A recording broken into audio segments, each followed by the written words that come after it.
I've got another small 9 by 12 inch transparent watercolor to share with you today. This is a painting of a field sparrow. These are fairly common birds in the fields and shrubby areas in mid-Michigan, but they aren't super fond of habitat around humans.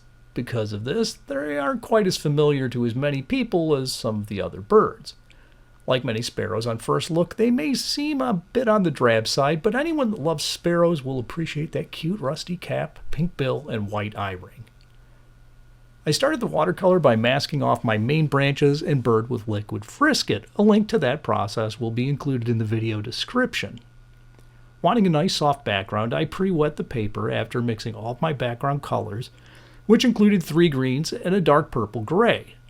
My lightest green was mostly lemon yellow with phthalo green. My mid-green was basically the same, only with more of the green. And the darkest green was phthalo green, ultramarine blue, cadmium yellow light, and cadmium red. The darkest color was ultramarine blue, phthalo green, and cadmium red. Once the page was saturated, I used a number 6 round brush to bring in my background colors, letting them mix on the page. I tilted my page to let gravity move the pigments down the page and more or less worked from the top to the bottom. The initial wash was a little heavy-handed, so I misted it with a spray bottle. This does a few things. It will give me more working time, it'll help mix the colors, and take away some of the intensity as it carries some of the paint away. I blotted off any excess water and pigment with tissue and a dry paintbrush. Now that things were smoothed out and the page was evenly wet, I started again bringing in some blurry background elements. My darkest color was greener than I wanted, so I started a new well on my plate using my dark green, but adding in some dioxazine purple. Anything I put on this wet paper should give blurry edges. I suggested some branches from the bottom tapering toward the top. Some suggestions of blurry yellow leaf clumps and greenish foliage were put in. With those in place, I hit everything with the hairdryer. At this point, I wanted some areas of the background to be a bit darker, especially around the belly of the bird. I misted the paper again to keep the paint looking blurry, and I used my purple grays and greens to render some out-of-focus branches using a number 6 round brush. As the page starts to dry, the pigments will be less blurry. I added in more of the yellow-green areas to infer more background leaf bundles. Once this layer went in and was looking right, I locked it in with the hairdryer. With the basics of the blurry background done, I wanted to suggest some areas as midground. I usually start adding more contrast, sharper edges, and greater detail to these areas, but still less than what I would use in the foreground. I started using a number 2 round brush for the picky detailed areas, painting out the highlights by going darker around them.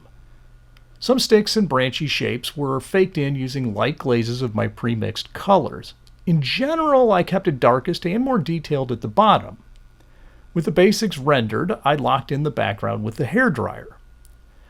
I carefully removed my liquid Friskit and transferred the rest of my sketch to the watercolor block using the tracing paper transfer trick. A link to that process will be in the video description. Now it was time to cover up all that white.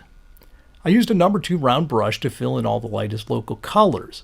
At this point, I started using my pre-mixed well plate colors less, but I'd often pull colors from those wells and adjust them with the paints on my main palette.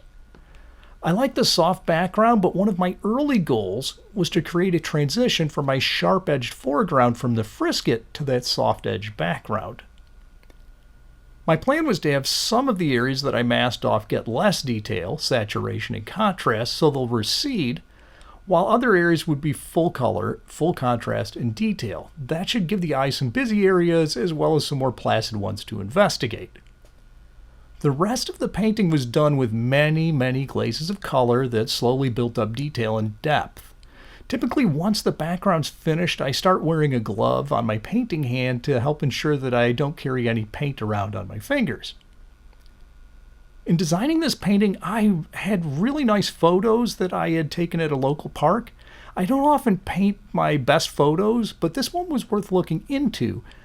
I liked all the diagonals in the photo, but there were some branches in there that weren't in the best locations, and they broke up some of the nice rhythm on the page.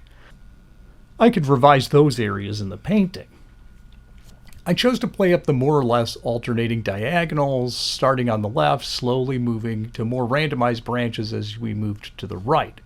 Some smaller distant diagonal branches were added to kind of echo the main ones. I chose to paint in some of the branches more orangey brown using burnt sienna than the others.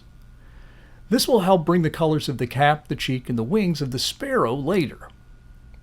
Most of my greens were done with the premixed colors from my well plate, but I did bring in more phthalo blue and ultramarine blue when I was mixing them on the main palette.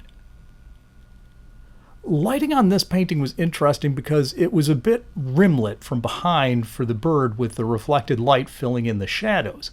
Well, this helps give a glowing feel, but sometimes rim lighting can flatten out your paintings because the shadows aren't as strong. This is one advantage of glazing in paintings and slowly approaching your final colors.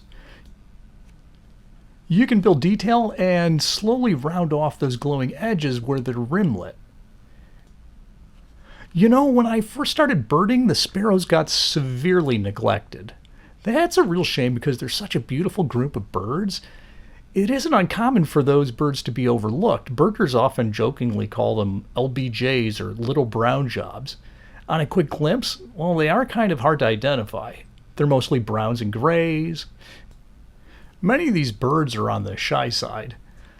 So getting all the necessary details to identify them in the binoculars, well, that can be pretty hard. Once you take the time, though, you really come to appreciate the subtle beauty of the sparrows. Many of my favorite birds are sparrows, and the field sparrow is high on my list.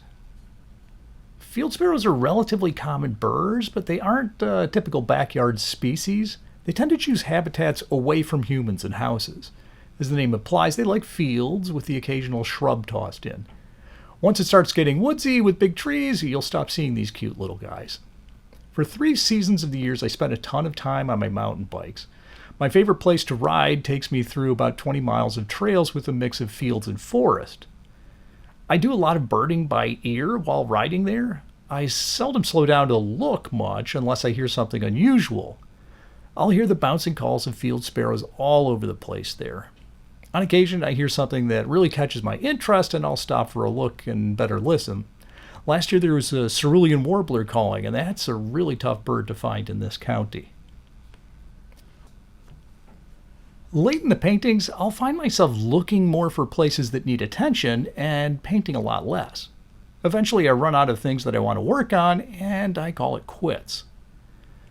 This one was a fun painting to work on. The background took a while to wrestle into submission, but in the end I was really happy with the way it turned out. I think it had a fun sense of light and space despite being mostly suggestions rather than specifics of what was going on in the background.